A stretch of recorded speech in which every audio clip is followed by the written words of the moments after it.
There's nothing funny about being made of wood. What's that you say? Lies of P. That's right, this is a video essay about a game that ain't even out yet, but it recently got a demo. I'm so hyped for this game because of it, and it's basically 50% Bloodborne, so who better to talk about it than me, that guy that made that Bloodborne video you love so much. Thank you for all the nice comments, by the way. Spoiler alert, this game's fucking cool!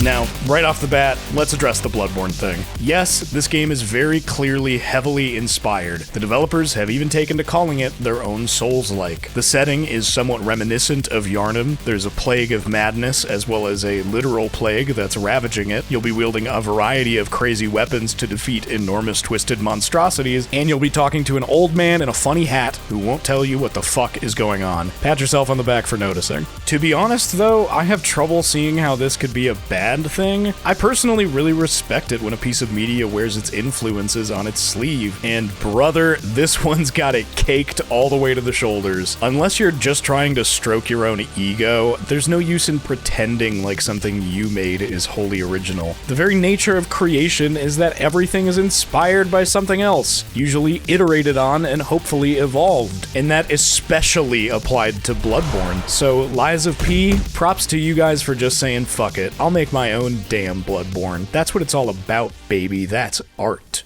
So let's start with the gameplay, since frankly that's the thing I'm the least interested in discussing, but it deserves to be covered just the same. From Software has refined their game feel so much at this point that it feels like a Herculean task for anyone else to make a Souls-like that feels quite as polished in regards to combat. Many have tried and failed, but few have replicated so many of those signature systems and come so close to that same feel as Lies of P. Fittingly, for a game where you'll be fighting a hell of a lot of automatons, the animations and attack windups are just a bit stilted, a tad robotic, if you will. It kind of reminds me of the animations in a game like Neo, but this is something you can get used to pretty quickly. It's mostly just a surface observation. Similarly to Sekiro, which has my favorite combat system in maybe any game ever, your parrying ability comes in the form of a perfect guard, a perfectly timed block that can fully negate any damage, as well as dealing a form of posture damage to your opponent. For some reason, they decided to refer to an enemy posture break as groggy, and I think that's just adorable.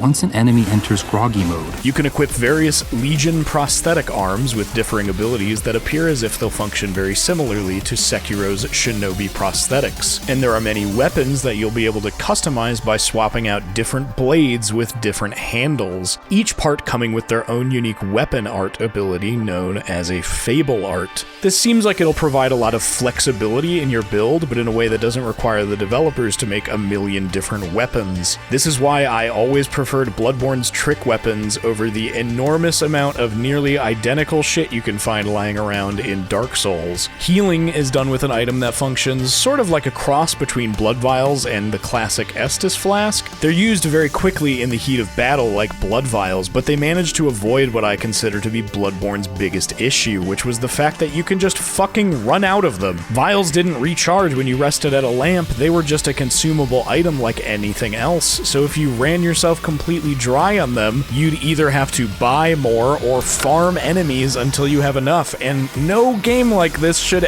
ever require you to farm in order to get another fair shot at progression. I don't think literally anyone could possibly disagree that this is the most frustrating aspect of Bloodborne. So all they had to do was make it so that they recharge, and they did. But if you've used them all up and haven't rested yet, you can also slowly recharge one of them by landing hits on enemies. Sorta similar to the rally system, but this doesn't require you to get hit in the first place in order to benefit from it. Oh, but also normal rally exists if you take chip damage from holding block, and enemies get it too, I guess? Sure, why not? One small thing I really like is that your weapons do have durability, but rather than waiting for them to inevitably break in battle before you get a chance to rest and repair them, you can prevent them from breaking by sharpening them with an infinite use item that's built into your arm. This means that weapons usually break a bit faster than most Souls games, but it's so fucking sick having to sharpen your weapon mid-fight and having sparks fly out of your arm that it's completely worth it just for the cool factor. As far as character progression goes, I think it's a little too early to say how well this will be handled, but there's your standard Souls-like leveling system. You can enhance your weapons and prosthetics, as well as upgrade specific traits with another system that has a name that makes me laugh a little bit. P organs.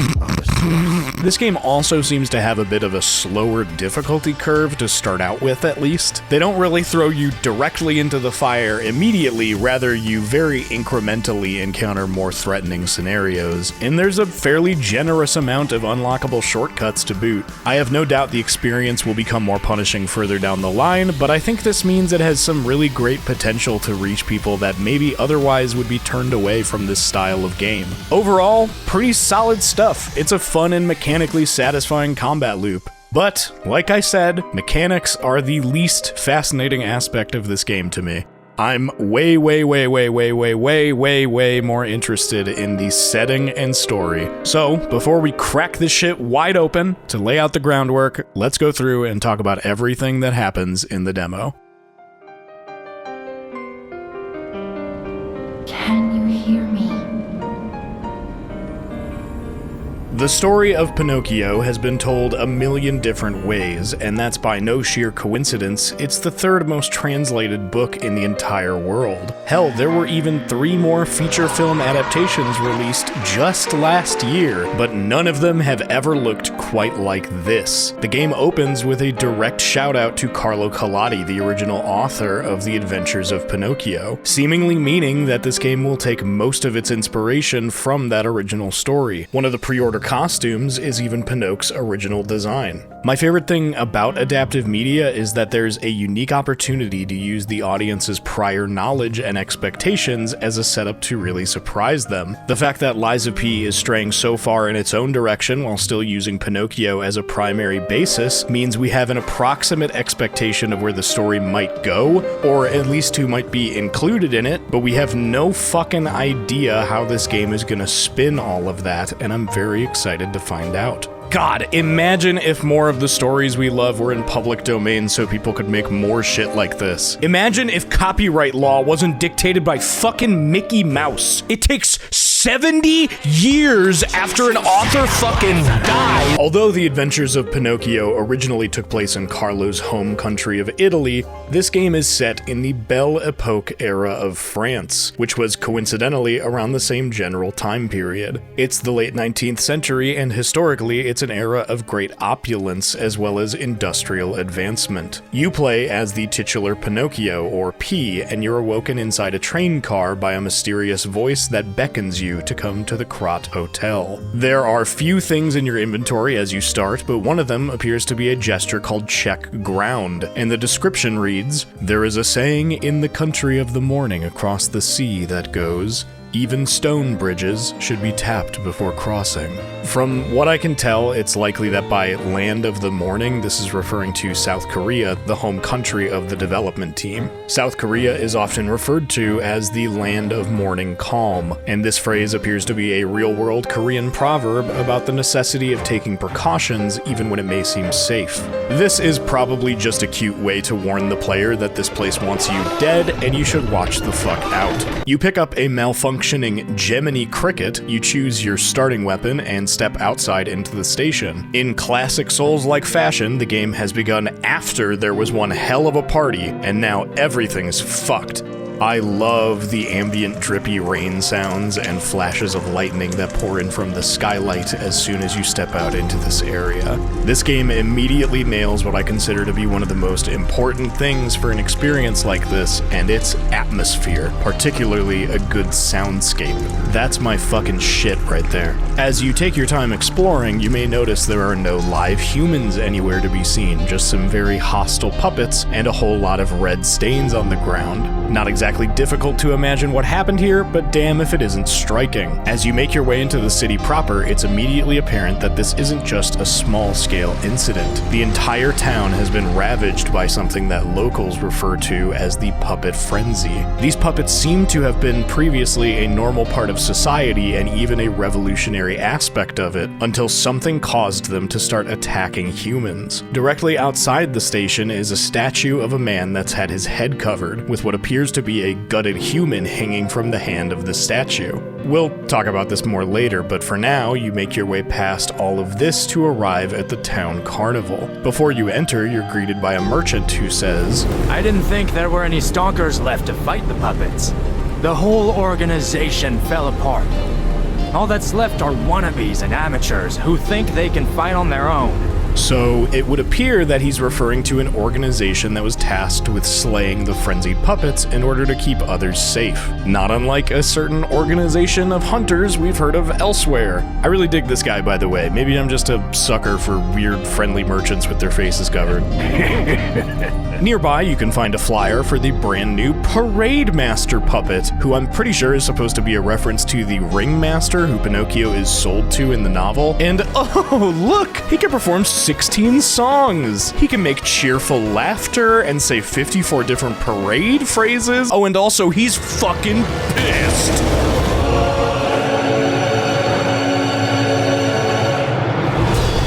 This guy is the first boss of the game, and man, what a hell of a boss he is. The carnival vibes are in full swing, the music is fucking banging, and this guy's trying to body slam you to death. It's awesome right off the bat, but it only gets better when you've activated Phase 2, and he rips his head off by the stovepipe hat and begins using it as a bludgeon to beat you with. Words can't describe my excitement when this happened. I can only really compare it to...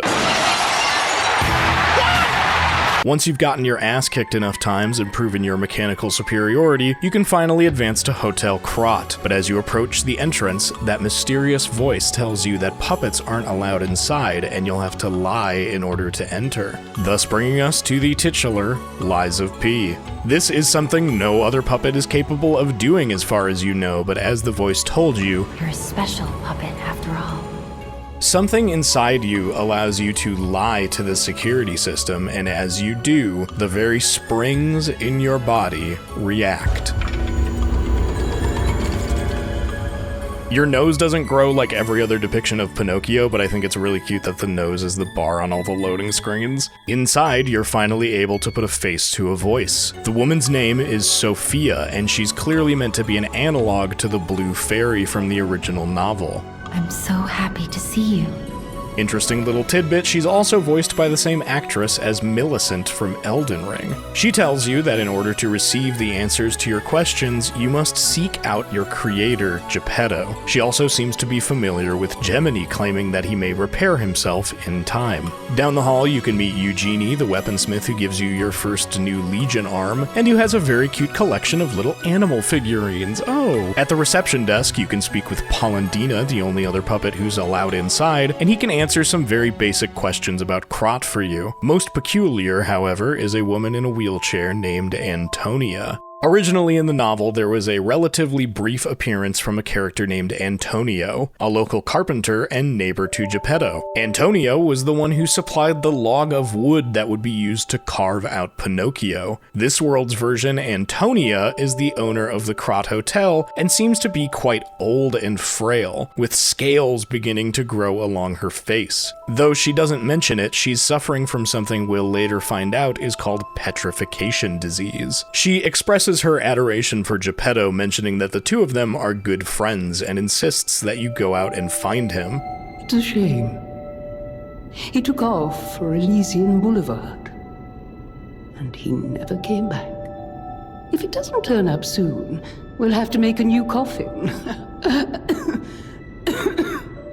Before you leave, she gives you something that she claims to have been holding on to for Geppetto. It's an equipable costume, a school uniform with an M engraved on the brooch. We'll talk about it later! It was at this point that I had been playing for a little over an hour. I straight up just couldn't believe this demo wasn't over yet. I had honestly expected it to end when you exited the train station, and then again when you arrived at the hotel, and not only was that not the case, but there was still quite a lot to go. Insanely generous demo, speaks a lot to the confidence in the product, yada yada yada. Anyway, when you stroll into town, it seems that Gemini has managed to repair himself. Hey, let's be more careful. Jiminy Cricket is of course the analog to the talking cricket who lived in Geppetto's home, referred to in the 1940 animated film as Jiminy Cricket. Not too much to say about this guy for now, other than I think it's pretty cool we'll have a little companion that doubles as a lamp. I like his little cricket sounds. Finally, someone is talking to me! Up ahead, there's quite a lot of level to navigate and enemies to fight your way through. This is where the level design started to resemble Bloodborne's Yharnam quite a bit more. Lots of twisting alleys and vertical layers connected by ladders and elevators. It's great stuff. If you're paying close attention, it may stick out to you that despite being in an area where people still lived, not only are there not many people out and about, but there aren't as many corpses as you might expect. Gemini informs you that this was an area inhabited by the rich, a place that was previously home to many fancy boutiques. But you can also spot a few lit windows of homes, and if you listen carefully, you can make out the sounds of people coughing. It won't take long to figure out why, as the area you must enter next is the Petrification Disease Quarantine area. You can speak with one of the infected at a windowsill here, who asks if you can find her missing baby. My family took my baby from me and sent me here. They said it was for my own good, but it was heartless just the same.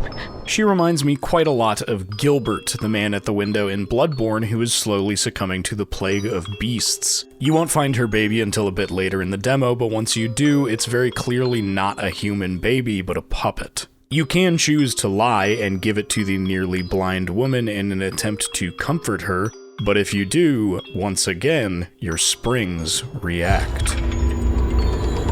As a reward for your deed, the woman gives you a record you can listen to at Hotel Krat. But we don't have time for that, we still have to find Geppetto, of course. Luckily, it won't take long, as he appears to be sheltered inside a car up ahead on the bridge. Knocking on his door, however, is a stalker who appears to be quite angry and is threatening him. Come out, Geppetto! You've got a lot to answer for! I'm here for the old man, get lost! Wait. I know you. Or more like, I know what you are. This man, known as the Mad Donkey, is presumably supposed to represent Candlewick, Pinocchio's human best friend who travels to the land of toys, or Pleasure Island, with him. After months of living hedonistically, the two are both transformed into donkeys and sold by the very coachman who brought them there. But whereas Pinocchio is sold to a circus and eventually transforms back into a puppet, Candlewick is sold to a farmer and worked so hard that he dies of exhaustion. This man serves as sort of a mini-boss. He gets the big special health bar, and you do of course have to beat him to progress, seeing as Geppetto can't exit the car with this guy trying to kill him and all. Killing this man is rightfully framed as sort of a big deal to Pinocchio, being that he wasn't another puppet but a flesh and blood human being. When Geppetto exits the car, you're greeted with a smile, and it's confirmed that Geppetto is in fact the inventor of not only you, but all puppets. Hence why many see him as someone who must be punished. I should take responsibility as their maker. While he'd love to catch up, he says he needs you to clear out the puppets from City Hall up ahead and that he'll meet you at Hotel Krat later. Before you reach City Hall, you can find a newspaper that mentions a man named Vanini creating a puppet mascot for the local police force. Apparently, this puppet had a strange fondness for and popularity among children. Beside this, you can find a mysterious carving in a tree that reads, "Will you be my friend? Everyone is gone, and I'm all alone now." When you've made your way inside, the scrapped watchman, more beast-like in nature than any other puppet you've seen thus far, reveals itself. The note mentioned that it often intimidated visitors with its appearance, and fuck dude, I can totally see why. This thing is scary as hell. It screams and ruthlessly tries to smash you into a pulp, surging with massive arcs of electricity once you've damaged it enough. Really gives me some Dark Beast Parl vibes on account of all the, hey, what the fuck, what the fuck? This is also where the game introduces the option to have a phantom fight alongside you, and unless you're some kind of parry god, let's be honest, you used it. It's quite a challenging fight, and if you somehow got through the Parade Master without really getting a grip on perfect guarding, you'll have pretty much no choice but to change that here. Very cool boss, we're 2 for 2 on giant puppet designs that go hard as hell. This can't keep happening, please defund the police. Once he's defeated, you can speak with Geppetto and he'll tell you about the P organ, as well as your next task once the full game is released. And this is where the demo ends. Fucking insane, man. 2 full boss fights and anywhere from 2 to 3 hours of game completely for free. I've played some really good demos, but few have impressed me quite like this, and I can't recommend enough that you try it for yourself. These devs seem incredibly passionate about what they're making here, and I think this game is going to be the real deal. If you've been really waiting for something that'll scratch that itch, something that's really going to keep you up at night speaking feverishly and shit, I think Lies of P is going to be it. So yeah, this is where the video ends for all the normal people watching. You can go now and, like, do laundry or something. Maybe get some work done. But for all the freaks watching, that's right, I'm talking to you. This is where it really begins. It's time for us to talk about the real juicy stuff. Put on your tinfoil hats because we're about to do some goddamn motherfucking lore speculation. This is going to be prone to mistakes. There's almost no documentation on anything in this game out there, and there's very little discussion happening about the lore outside of the dark corners of the subreddit, so please, I beg of you, take what I'm going to say here with a grain of salt. Now let's get into it. Through item descriptions and verbal accounts, we can say for sure that the city of Krat is home to many different factions who are responsible for growing and maintaining its massive wealth. The ones we can say for sure exist as of right now are the Workshop Union, a group of inventors and weaponsmiths who both Geppetto and Eugenie belong to, Vanini Works, a corporate entity who manufactures all puppets in the city, and the Alchemists, who we know the least about at this moment but are said to truly own the city, presumably being those who manufacture Ergo, the source of energy that all puppets and much of the city runs on. Their symbol is seen clear as day on the bridge to City Hall, as well as the statue outside of Central Station. That statue, by the way, is likely a depiction of Valentinus, the leader of the Alchemists. The vigilante stalkers who hunt puppets are split into 2 groups, the Bastards and the Sweepers, and apparently they've had a history of conflict. The Bastards were those tasked with protecting the rich and powerful members of the Workshop and the Alchemists, while the Sweepers were made up from those of the lower classes of society who sought to protect the families they were loyal to rather than those who were wealthiest. The Stalker groups are likely going to be the lens through which we are shown the disparities between the wealthy and poor in Krat, as just the large class gap between these groups feels like reason enough for there to have been conflict between them. At some point, Geppetto invented these living puppets in collaboration with the Alchemists and Vanini Works. This greatly revitalized the city's economy with a new workforce and a completely new way of life. All the puppets were designed to be imprinted with something called the Grand Covenant, a set of laws which keeps them in servitude to humans, as well as keeping them from harming or lying to any of them. But it seems these designs weren't perfect, as even before the Great Puppet Frenzy, they were sometimes prone to lashing out, hence the organizing of the Stalkers long before the frenzy ever happened. Behavioral difficulties weren't the only issue that Krat faced once the puppets were around, however, as exposure to their source of energy, Ergo, began to give people what we know as petrification disease. Victims would begin to stiffen, losing mobility and growing scales and crystals over their bodies, eventually fully freezing and dying, and maybe even giving way to something else.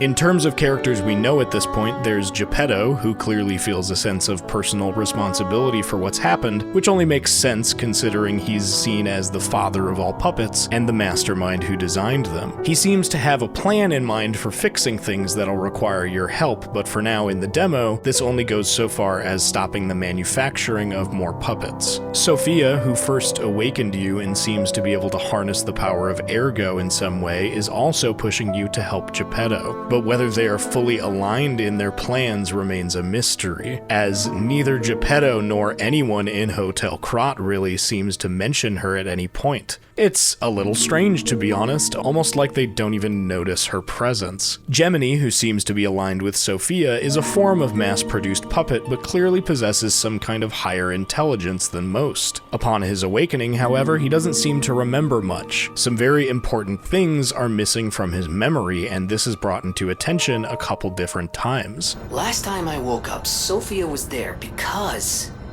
she woke me up. But I'm sure there are still other memories in there. That book reminds me. Have you ever heard the fairy tale about a mischievous wooden puppet? All of Krot knows the story, all because of someone who loved that story more than anyone else.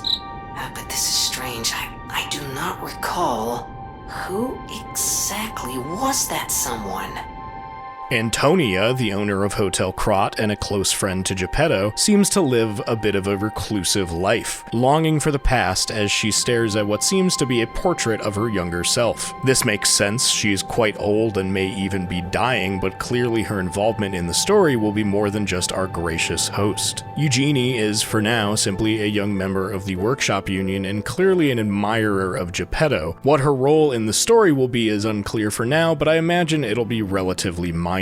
The same can be said for Polendina, who is just the butler, but he may prove valuable as a literary mirror for Pinocchio, being that they are both puppets. Surely they have some common ground that can't be found with most others. The man known as the Mad Donkey seems to be a relatively throwaway character meant to be a cute little reference to the whole donkey thing, and clearly a member of the Sweepers. The description on his clothing states that he was terminally ill, likely with petrification disease that began to blind him similarly to the woman at the windowsill, as he wore a mask that he was damn near unable to see out of. That's all the characters we see in this demo, but there's a few others seen in promotional material such as the Black Rabbit Brotherhood. This is a group of characters that come directly from the original novel, but whereas they previously just served as a grave reminder to Pinocchio of the consequences of his disobedience, here in Lies of P, they seem to be a group of stalkers who are actively hunting Pinocchio because of his capacity to lie. They likely see this as an unforgivable transgression against humanity. Hop in the box, liar. Lorenzini Vanini, who has the best full name I've ever heard in my fucking life, is the owner of Vanini Works, and seems to be another friend to Geppetto as they claim to have great trust in one another. You can see this guy's face all over town on billboards, ads, and brochures. Publicity seems to be a big thing for him, and people seem to regard him as a kind man. From his brief appearance in trailers, it seems that once we've rescued him, he'll become another ally to us, and possibly another NPC who takes up residence in the hotel. Lastly, there's Simon Manus, who appears to be a member of the Alchemists and will almost certainly serve as an antagonist on our journey. The trailer he appears in seems to paint him as a madman who intends on harnessing the power of Ergo for some form of maniacal plan. So, what is Ergo really? It could be a purely alchemical invention, or something that comes from a place outside our own world. Items like the Moonstone, which is used to upgrade your weapons, seems to imply there's already a precedent for this kind of thing in Krot. It bears resemblance to the significance of blood ministration in Bloodborne, but I imagine more than its literal origin, Ergo's significance is meant to serve as more of a metaphorical power. After all, it causes puppets to move and humans to freeze. The name itself, Ergo, simply being Latin for therefore, brings to mind possible references to things like Ergo Proxy, an anime series that similarly featured a society integrated with robots that have begun to become self-aware, or closer to a state of being human. I think that channeling this power as you level up, being that it's the currency with which you do so, as well as lying, one of the most human things someone can do, will be the catalyst through which Pinocchio becomes more and more human. A real goddamn boy. Lying causes your springs to react, but there are also some things I didn't mention. Listening in full to the record given to you by the blinded woman does the same. This is because Pinocchio is experiencing art, and it likely makes him feel something, another incredibly human thing to do. This, finally, brings me to my theory. This is the most speculative shit I'm gonna have to say, so if I don't already have you at this point, feel free to put on something else. For reasons that I assume are purely for marketing purposes, the developers of Lies of P have already confirmed that there will be 3 possible endings to the game. Stick with me here. Sophia and Geppetto clearly both want you to save Krot and help you fulfill your destiny. This much is clear, but what that could mean to each of them individually might be completely different things. Sophia, who is the first to encourage you to lie in order to enter Hotel Krat, seems as if she will continue to encourage this, eventually resulting in you becoming a full-on human or a close approximation to one. The Blue Fairy in the novel is also the catalyst through which Pinocchio eventually becomes a real boy. Geppetto, on the other hand, doesn't seem to directly tell you not to lie, but hasn't encouraged it and seems to insist that you behave like a good boy. And always be a good boy to me. It seems very suspicious to me that Gemini repeatedly mentions that he can't recall certain things, almost as if he's had his memory wiped by someone. Clearly, there is something Gemini knew that someone would prefer he forgets. When you retrieve the puppet baby for the blinded woman, Gemini suggests that we give it to her, but seems a little hesitant about it, almost as if he's unsure what we should do, lie or tell her the truth. So while I imagine that he seems to be an agent of Sophia's for now, his role will slowly become that of an intermediary between the wills of Sophia and Geppetto. So right there we have two possible lanes that the story could go down, two currently unknown ideologies to follow to their natural conclusion. But what about the third? Well, remember that school uniform I mentioned earlier? The one with the initial M on it? Who's the only character we know of that has an initial M? Manus. Simon Manus. Assuming this uniform did in fact belong to him, Antonia mentioning that she was holding on to it for Geppetto implies a connection between the two. At the very least, Geppetto is in the workshop union and Simon is an alchemist, so they must know each other with there being heavy collaboration between the two groups. But here's where my big brain theory is about to get really fucking loopy. If you perform the show-off clothes gesture in front of Antonia while wearing the uniform, she will be taken aback and will say that you look just like someone. Your springs react when you witness the emotion she feels at the sight of it. When you get to my age, your memories are like good friends, and just as distracting. I think that the connection between Geppetto, Antonia, and Simon is more than that of just friends or colleagues, but a family.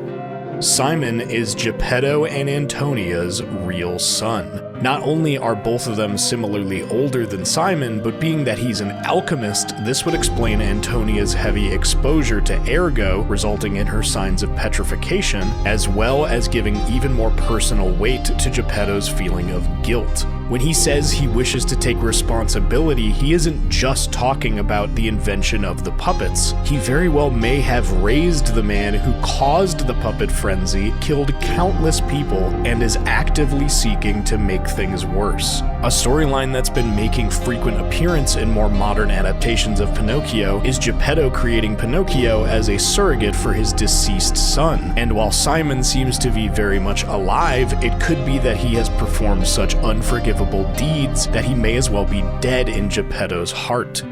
The pain of his grief may be clouding his judgment. I shouldn't have said that. So while Geppetto may not wish for you to become a biological human, he likely does think of you sincerely as his son. Whatever Manus intends on doing with the power of ergo, it could be that the third way our journey can end is by aligning with his ideals, altering the very state of the world, and becoming not just human, but something more than human. Soon, they'll praise me. If they dare speak at all.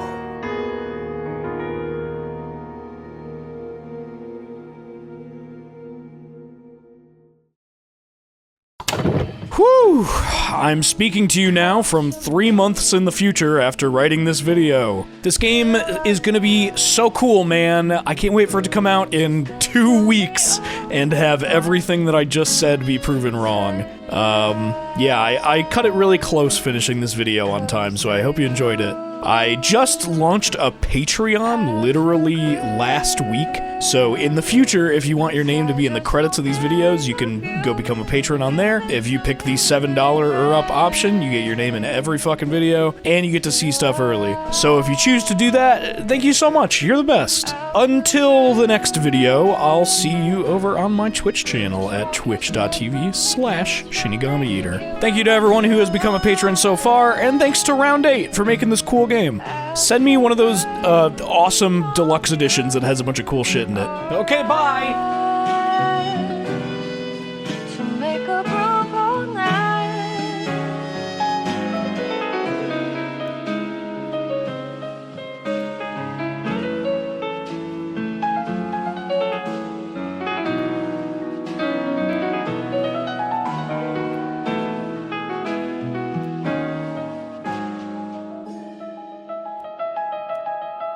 Feel alright.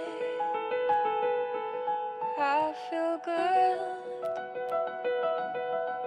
Just want you to step with me, dance with me.